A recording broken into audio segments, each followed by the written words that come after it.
On the news tonight, President Tinubu extends the tenure of NTA Director General Abdulhamid Dembos. Ondo State Government flags off construction of Oyemekun Obadeshida flyover. Good evening and you are welcome on Nta Akure News at 7. I am Abdul Karim Ahmed.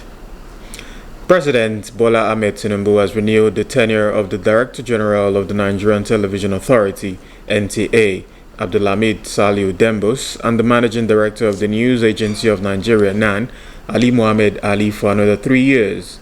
The decision, announced in a statement by the Special Advisor to the President on Information and Strategy, Bayo Ononuga, means the second term of both media executives will commence on October 20, 2026. President Tinubu first appointed Dembos and Ali to lead the NTA and NAN respectively on October 20, 2023. Dembos, a former national president of the Radio, Television, Theatre and Art Workers Union, RATAU, began his career with the NTA as an announcer at the Kaduna station in 1989 and subsequently served in various capacities, including General Manager of NTA Lokoja and NTA Kano.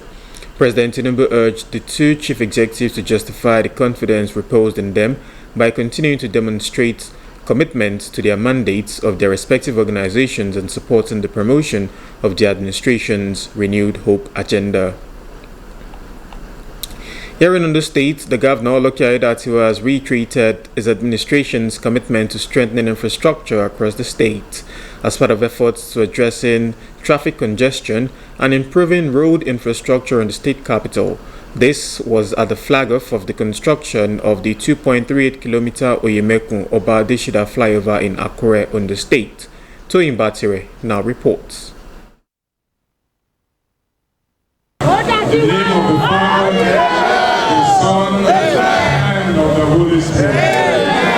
The construction covers the Oyemekun Obadeshida road extending to Adegbola Junction, St. Matthias and the NNPC filling station in Akure.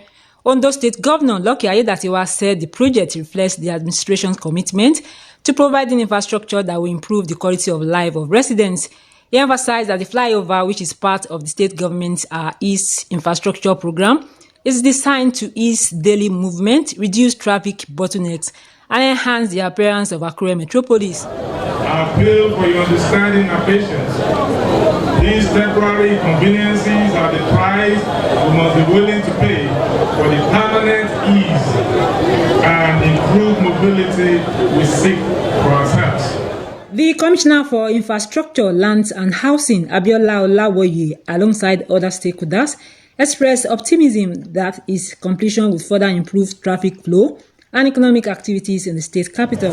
Since its conversion to the dual carriageway about 48 years ago and is expanded about 15 years ago, no major construction activities has been taking place along this road corridor. It was in this mind, under the leadership of our executive governor, Dr. Lucky Orimisan Aiyedatiwa, that the ministry embarked on traffic counts on this road corridor for 365 days in order to determine the current annual average daily traffic on this road corridor. We will make sure that we execute this project with ease without giving so much problem to the community, the host communities. The project is expected to be completed in due course. In Akure, Toyin Batire, NT News. Still in Ondo State, the state government has launched the Ibi Iraru Initiative, a safe delivery sensitization program aimed at reducing maternal and infant mortality across the state. The initiative, organized by the Ministry of Women Affairs and Social Development, also featured the distribution of 1,000 pregnancy kits containing essential items to support pregnant women during delivery. Amide Olowoyo now reports. The initiative forms part of the state government effort to promote safe motherhood and encourage pregnant women to seek timely and appropriate health care throughout pregnancy. At the launch, Commissioner for Women Affairs and Social Development, Mrs. Seun Osamaye, appreciated Governor Lucky Aiyedatiwa for approving the program, describing it as part of the administration's effort to improve the well-being of residents. The governor has said that maternal health is a priority of this government.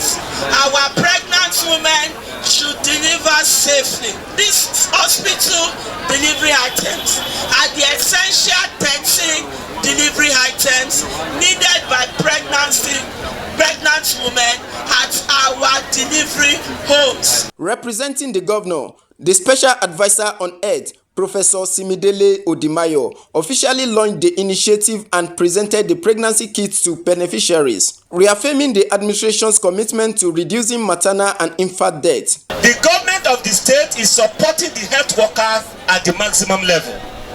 That support is meant to ensure that we have excellent health, that our health workers are motivated to deliver their best to the people of Ondo State. Health experts also sensitized the pregnant women on proper hygiene, adequate rest, and the importance of seeking professional health care during pregnancy and delivery. Personal hygiene is very important in pregnancy.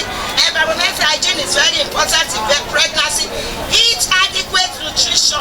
Some beneficiaries expressed appreciation for the intervention and called for its sustainability to enable more pregnant women benefit. I use it for my baby because this is my baby first gift. This is an innovation that will help with the pregnant women of the state, and we pray for our governor that more grease to his elbow, and we even expect more. The Ibironu initiative is expected to complement ongoing efforts to promote safe delivery and reduce maternal and infant mortality across Ondo State. In Akure, Ayomide Olowoyo, NTA News.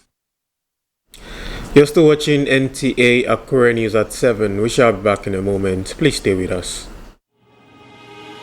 Excuse me, ma. This is your 100% in year. Babes, are you sure you want to spend this much on hair? Since your landlord just increased rent, I saved for this one separately on money points. Ma, you say you save on money points? Yes. This madam money points here, the array of your dryer there is target savings money points I used to have it. The rest of this my sub is fees savings money points I used to do it. The salary of this my staff is save as you transact, son. Jennifer, money point save as you transact. Money point fixed savings and money point target savings. What's up? Why did John don't contribute to you? Why should they? Come on, oh, you go give your money to Hadaku to save. You see money points accounts there. You know go open a savings account. Now Hadaku you shoes. I beg everybody inside this my salon. Oh yeah, bring out your phone and download the money points hack now. Even you, what are you waiting for? Download the money points hack now. Hadaku, wow, the money points account. Money point made for your progress.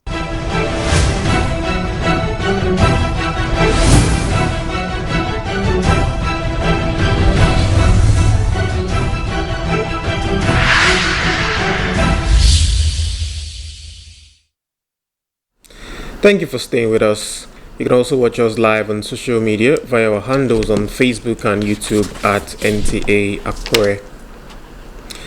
As Nigeria's economic scorecard unfolds, development economists say the worst is over, but are insisting on more investments in rail infrastructure to expand the economy. They also advise subnationals to borrow more rather than rely on cash to transform their states. Lydia Sampson reports. Guests on Good Morning Nigeria believe the foundation is firmer as new reforms replace the old regime. Results translate into foreign reserves climbing and interest rates are under control as trade balances tick up. Tax reforms are also working with relief for small businesses. Companies earning up to 50 million now pay zero corporate tax, signaling a shift from subsidizing consumption to incentivizing production. If you want to fix it, what do? Do you keep building more floors on it, or do you fix the foundation? The foundation of this economy is what President Tinubu is fixing, as far as I'm concerned. Using these reforms, whether subsidies to say, you know what, we can't keep wasting 10 billion every year. Tax reform, let those who are supposed to pay taxes, who can pay taxes, who are making money, pay those taxes. You know, Naira, that things like the Naira arbitrage, which was also a subsidy, where people will buy money from CBN at 470, offloading the black market at 800, that is gone. But for the average Nigerian, the pain is real. Transport costs and food prices remain high, and many feel the government, both national and state, are benefiting more from subsidy removal than citizens. Our $1 trillion economy is going to be held hostage because if you are going to get it, you are going to be getting it on the back of removing the import dependency and improving government addition and industrialization. You cannot industrialize when you don't have rail. For average Nigerian, the major concern is the amount we are expended on food. If you can take care of that and it comes down from like 60% to like 15%, there are more disposable income, there are more purchasing power, and we can take care of all other. Conditional cash transfers and CNG initiatives aim to cushion the blow, yet questions linger on prudence and how a stronger balance sheet translates to better lives. As one expert put it, the worst is over, but the work to make recovery visible in every home is just beginning. In Abuja, Lydia Samson, NTA News. Let's now join Boluwatife Adeoti on business news.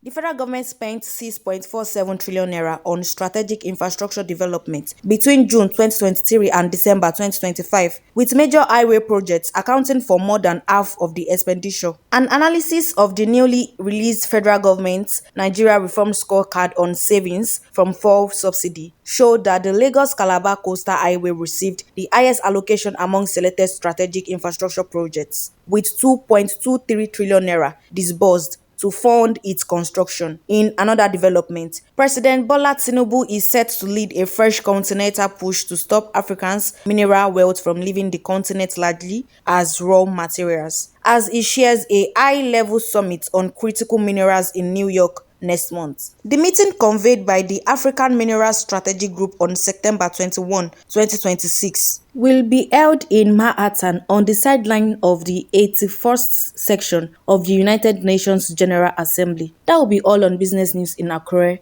Boluwatife Adeoti, NTA News. President Bola Tinubu has mourned veteran Nollywood actor, filmmaker and screenwriter Taiwo Hassan, popularly known as Ogogo, describing his death as a loss to the Yoruba film industry, Nollywood and Nigeria's creative community. In a condolence message issued by his special advisor on information and strategy, Bayo Ononuga, the president said Ogogo's decades-long career contributed significantly to the growth of Yoruba language, theatre and Nigerian cinema. Tinubu also commended the late actor's distinctive acting style and commitment to his craft, noting that his work helped preserve Yoruba culture and showcase Nigeria's diverse heritage to audiences at home and abroad. The president said Ogogo's body of work would remain part of Nigeria's cultural history, while his mentorship and influence on younger artists would continue to shape the creative industry. Taiwo Hassan died on Sunday at the age of 66 after battling stage 4 cancer and was buried on Monday in his hometown, Ilaru, Ogun State, according to Islamic rites. That was the size of our package in English for Nta Akure News at 7. Many thanks for joining us. Do enjoy the rest of your evening.